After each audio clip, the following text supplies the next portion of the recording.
የሚያደርጉት እነማን ናቸው? እነዚህ ወሎ ክልል እናደርጋለን የሚሉ እና አህመድ ወሎ እና አቧሚራ ይሄ ስብስብ ካርታ ተሸክሞ የሚሄድ ጀዋር መሐመድ ቆርጦ ይዞላቸው የገባ እስከ ራያ ድረስ ያለን ካርታ እሱን ተሸክመው የሚሄዱ በግርድና ውስጥ ያሉ እኛ በህይወት እያለን እኮ ማንም ሰው እኮ አይደለም ወሎን ክልል ማድረግ ቀርቶ እርምጃ ትራመድም። ትላንት በሰላማዊ መንገድ ሰፍረ የነበርክ ወሎ ውስጥ ቁራጭ መሬት ልዩ ዞን ተሰጥቶ የነበር ተነግለህ ትወጣለህ። አንድ ሰራተኛ አንድ ዘበኛ ተብሎ ሲቀመጥ ሚስትህንና ቤትህን ካልወረስኩ አንተ እንግዲህ ካለ መቼም ቤቱንና ሚስቱን አሳልፎ የሚሰጥ የለም።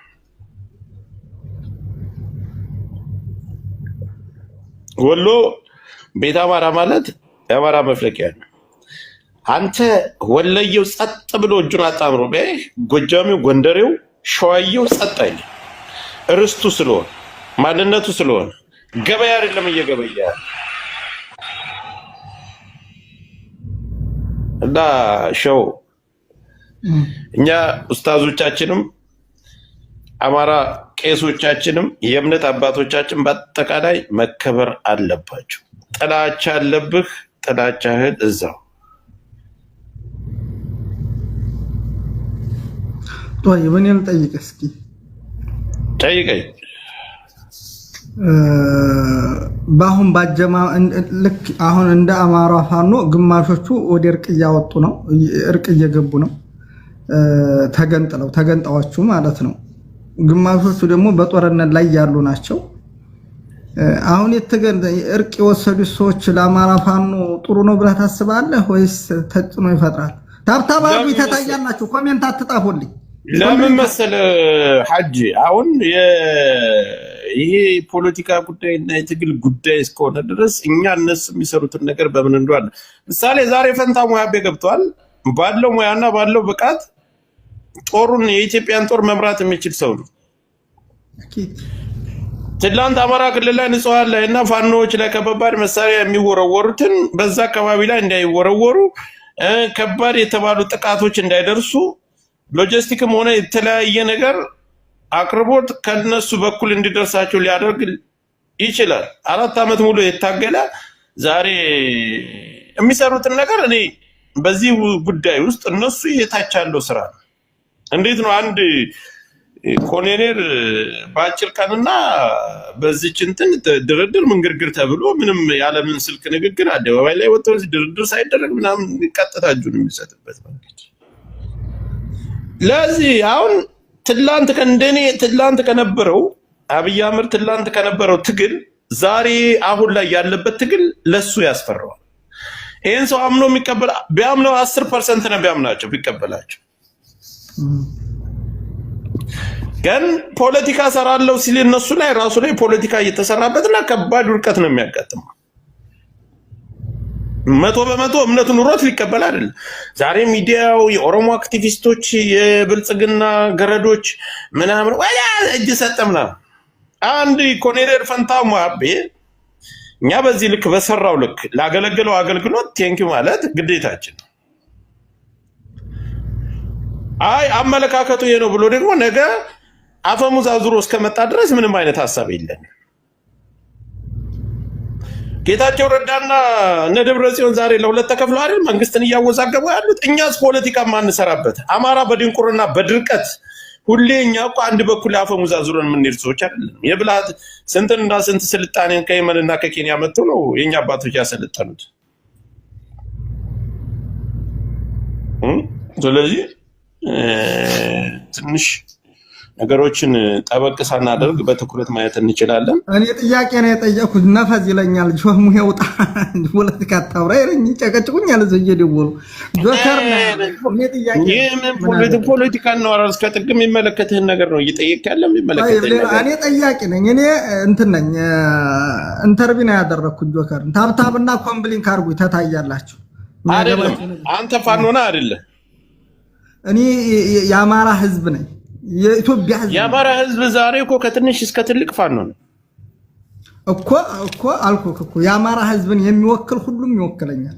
ከህዝቤ ጋር የመሞትም የመኖርም እንትን እጣ ፋንታው አለኝ ከነሱ ተቀጥልኝ ማለትም አለኝ። አንተ ደግሞ ዛሬ ሙስሊም ፋኖ የለም በሚባለው ልክ ፖለቲካ በሚሰራበት አንተና እኔ ደግሞ ቆመን መከላከል አለብን። ጆከር ያስሩኛል ሰው ያልገባ ነው። ማንም ያስርህ አማራ እኮ ነህ። ብትታሰረው እስር ቤት እንዲያስገቡኝ ብትፈለጥስ ብትታሰርስ ብትቆረጥስ አንተ ከቀድሞ ከናሳምነው ጽጌ አንተ ትበልጣለህ እንዴ?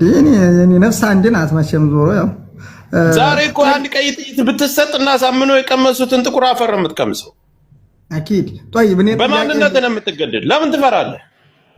እኔ ፈርቼ ሳይሆን አሩን ያልጨነቅም አንተ የተወለኩት እኮ ሁሉ ጭንቀት የለብኝ። ጥያቄ ልጠይቅህ፣ ወደ ጥያቄ ልሂድ።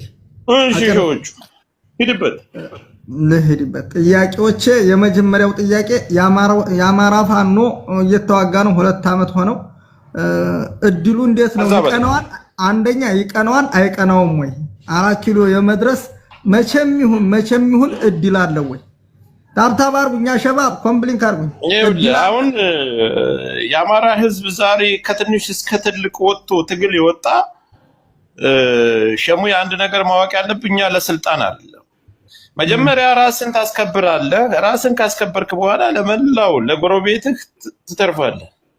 መላው ብሔር ብሔረሰብ በሰላም እንዲኖር እንጂ እኛ የበላይነትን ይዘን ዛሬ ከሰው ደም ማፍሰስ አልፈው ነዳጅ እስከ ማፍሰስ የደረሱ ባለጊዜ ነን ብለን እኛ ነዳጅ ለማፍሰስና ጥቁር መኪና ለመንዳት ሌላውን ለማሳቀቅ ሌላውን ዝቅ ለማድረግ አንዱን ብሔር ዝቅ አድርገን ሌላውን የራሳችንን ከፍ አድርገን ፎቅ ላይ ተቀምጠን ምራቅ እየተፋን ህዝብን ለማሸማቀቅ አይደለም። ከመሸማቀቅ ለመውጣትና ራሳችንን አስከብረን ሌላውን ለማስከበር ማንኛውም በምንም አይነት እምነት ያለ እምነቱ ነው በእምነቱ ተከብሮ እንዲኖር እንጂ የሚታገለው ለስልጣን አይደለም። አማራ የሚታገለው አንድ ማወቅ ያለብህ ነገር ፋኖ ማለት አማራ ነው። አማራ ማለት ፋኖ ነው። ከሙ የወጣው እንዴ በቀላል ጆከር የወጣው ከዛ ነው። በዚህ በቀላሉ መውሰድ አለብህ። 4 ኪሎ ለኛ ምናችንም አይደለም። ዋናው ነገር ራሳችን ተከብረን እንደ ኢትዮጵያዊነት እኛ የበላይነትን አይደለም የበላይነትን አግኝተን ነዳጅ እያፈሰስ የሰው ደም እያፈሰስ በንጹሃን እየነገርን የደሃን እናት አፈናቅለን ከቤቷ ጫካ ውስጥ ጥለን በግምት እየሸጥን ሴት ማሯሯጫና በተለያየ እንትን ጥቁር መኪና ይዘን ልናሯሩጥበት አይደለም።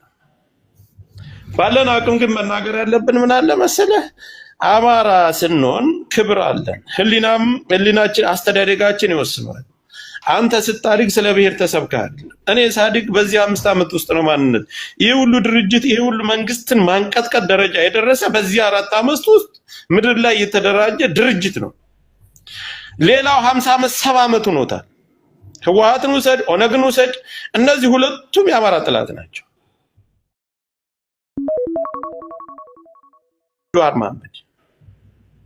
አማራው እኮ የነሱ ተገዥ ነን እኮ ነው የኖርነው። ዛሬ ግን በይፋ ትላንት ያንተን እናት ያንተን እህት ትግራይ ክልል ላይ ኦሮሚያ ክልል ላይ የማይደረገውን መርዝ ይሰጣት ነበር። ያንተ እህቶች መርዝ ይሰጣቸው ነበር። የትምህርት እድል የለም። በየክልሉ ላይ በሚገኝበት ስነ ልቦና እንዲጎዳ ፊት ለፊት ደረጃ እንዳትይዝ ትደረጋለህ። ከዚህ በላይ እኮ ጆኖሳይድ ሞት የለም። ዛሬ ግን አማራው አማራ ነኝ ብሎ ሲወጣ እያየህ ነው። መንግስት ራሱ መንግስትን እንዴት እንዲያንቀጠቀጠ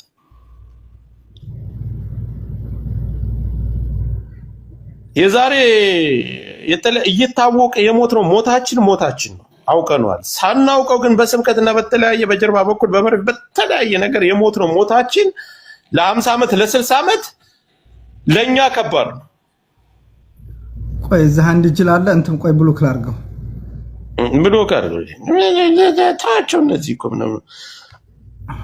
ምንም ቢንጫጫ ስለጨነቃቸው መድረሻ ስላጡ ነው የሚንጫጫ። በቪዲዮ ወጣ ይላል የለ በቪዲዮ አገባዋለሁ ወለተዋለ እገለግል የለ መባንጋሊ ቢከዱ ያዳምጥ በቃ طيب ቀጥል። አንዳንድ ጊዜ ታብታብና ኮምፕሊንክ አርጉ ደግሞ እንዳያዘጉት። طيب ወደ ሌላው ጥያቄ ልሂድ። ለምን መሰለሽ ሸሙዬ አሁን ላይ ማሸነፍ የሚባለው ነገር ህዝብ ላይ ማሸነፍና ማሸነፍ የሚባል ነገር የለም። እነሱ የግለሰብ ወዳቸውን ለመሙላት ነው። የአንድ ብሔር የበላይነትን ከፍ ለማድረግ ነው። የኛ ደግሞ ህዝባዊ ጦርነት ነው። ህዝብን የሚያሸንፍ መንግስት የለም። የቀንና የጊዜ ጉዳይ ነው። ካንተ ከኔ ይጀመራል። የአማራ ስነ ልቦና ማንንም አሁን አንተ ጥላቴ ነው የምትለውን ወይም ጥላት ነው ብሎ አንተን የሚያሸማቅ አንተን የሚገልህ አካል የዛ ብሔር ተወላጅ የሆነውን ብታገኘው አንተ እንደዚህ ነህ ብለህ ልትገለው ልታፈናቅለው። በምሳሌ እኔ ብነግርህ ጃንመሮ አማራ ክልል ውስጥ ቢገባ ምሳሌ አንተ ተወለድክበት ወሎ ውስጥ ቢገባ የአማራ እናት ደብቃ አብልታ አጠጥታ ታሳልፈዋለች። እኔ ግልጽ ስነ በአሁኑ ሰዓት ማንም የአማራ እናት ነፍስ እንድጠፋ አደባባይ ላይ የሆነ ወንጀለኛ ሲደበደብ ቢያይ ማንም አማራ አንተ ምንም ለህግ አሳልፈህ ስጥ፣ ህግ ፍርዱን ይስጠው እንጂ አንተ በግለሰብ ደረጃ እንደባብ ቀጥቅጣ አናቱን ቀጥቅጠ ልትገላ አትችልም። ነፍስ ነው ብለህ ከፈጣሪውን የሚፈራ እኛ እኮ በሌላው ክልል ላይ አይተናል እኮ ግለሰብ አደባባይ ላይ ሲረሽን ሴት ልጅ ቆዳዋ ተገፎ ሴት ልጅ 78 ነው ሲደፍሯት አይተናል። ወለጋ ላይ ህፃናቶችን በጅምላ አርደው አንድ ጉርጓድ ላይ 1500 700 800 ሰው ሲቀበር አይተናል። ማን የተቃወመ? እስኪ አማራ ክልል ላይ ወይ ጎጃም ወይ ጎንደር ወይ ሸዋ ላይ ወይ ወሎ ላይ ይሄ ነገር ይደረግ እስኪ። መሻይኮች እኮ መስጂድ ላይ ሲረሸኑ አይተናል። ቄሶች ቤተክርስቲያን ላይ ተቀመጡበት ጾለት የሚያደርጉበት ላይ ዘግተው ሲያነዷቸው አይተናል።